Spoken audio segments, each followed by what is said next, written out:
परछाइयां बोले। तो शुरू करता हूं। जुगल बदहवास सा दीवार को देखे जा रहा था और उसने अपने बालों को जोर से मुट्ठी में भीगते हुए कहा, उफ उफ उफ, मनीषा ये तुमने मुझसे क्या करवा दिया। मैं ये नहीं करना चाहता था, वाकई में नहीं करना चाहता था। क्या करता मैं, क्या करता। सुबह से लेकर शाम तक, ऑफिस से आने के बाद जब जब घर में आता हूं, चिक चिक चिक चिक चिक चिक चिक चिक। अरे यार संडे है, सोने दो। नहीं, तुम्हें तो चिक चिक चिक चिक करनी थी मनीषा। 2 साल से कह रहा हूं मेरा ब्लड प्रेशर बढ़ा हुआ है, डॉक्टर ने मुझे हार्ट की बीमारी तक बता दी है, लेकिन तुम्हें फर्क नहीं पड़ता था। क्या करता मैं। आज जब से घर में घुसा हूं, तुमने मुझे चिक चिक चिक चिक चिक चिक करके दिमाग खराब कर दिया था। मैंने भी तुम्हें धक्का दे दिया और तुम गिर गई और तुम्हारा सर दीवार से लग के फट गया। मैंने चेक किया, तुम मर चुकी हो। 10 साल की शादी के बाद ये स्थिति आई। तुम्हारी लाश सामने पड़ी है, मैं क्या करूं। हमारा बेटा 6 साल का बिट्टू क्या पूछेगा, मैं उसे क्या बताऊंगा। क्या किया मैंने। मैं जेल नहीं जाना चाहता। अगर मैं जेल चला गया तो माँ बाप दोनों छीन जाएंगे उस बेचारे बिट्टू से। ये सोचता हुआ जुगल बहुत देर तक परेशान रहा। उसने इधर उधर देखा, बिट्टू सोया हुआ था और शायद किसी ने देखा नहीं था या किसी ने सुना ही नहीं था कि उनके घर में क्या हुआ था। उसे एक आइडिया आया। उसने मनीषा की लाश को बाहर ले जाकर पार्क में गड्ढा खोद के, थोड़ी गीली बरसात का मौसम था, उसने मनीषा की लाश को वहीं दबा दिया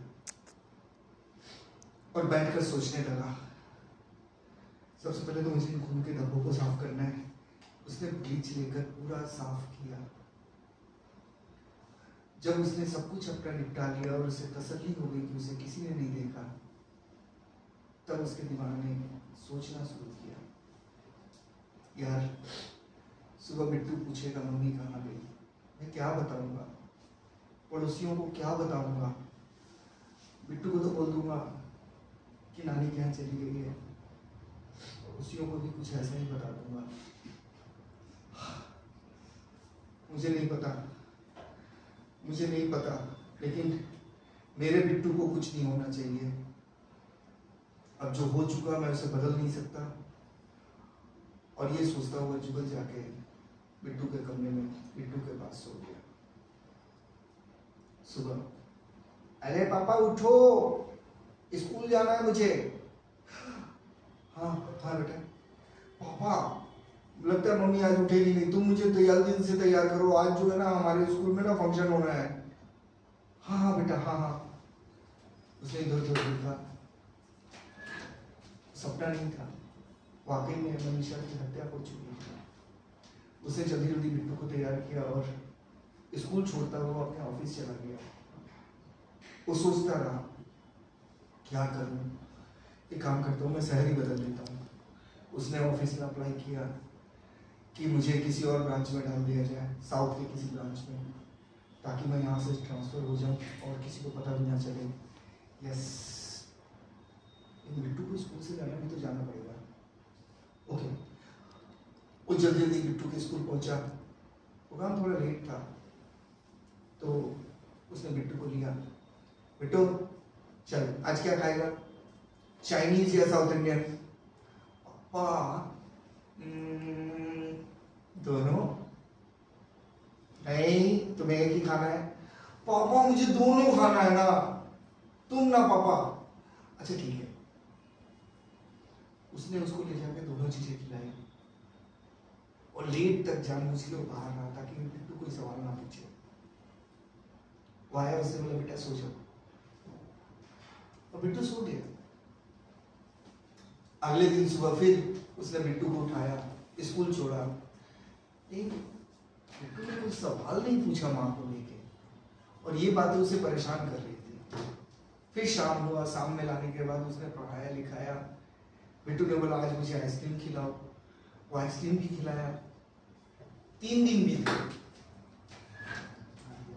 कमाल है, बिट्टू कोई सवाल पूछता क्यों नहीं है यार? ये तो बड़ी बात नहीं है, ये तो कोई बात नहीं है, मुझे पता करना चाहिए। अगले दिन जुगल ने सुबह उसको बिठाया, बोला बिट्टू एक बात सुन, मुझे पता है तुझे कुछ पूछना है ना? हाँ पापा पूछना तो है। मम्मी के बारे में पूछना है? हाँ लेकिन बता दोगे तो ठीक है, नहीं बताओगे तो भी ठीक है। अब इसका दिल धक धक करने लगा, धक धक धक धक। पता नहीं बिट्टू क्या पूछे, कहीं इसने तो नहीं लिया मुझे मारते हुए। उसका कलेजा जैसे जनरेटर बना हुआ था,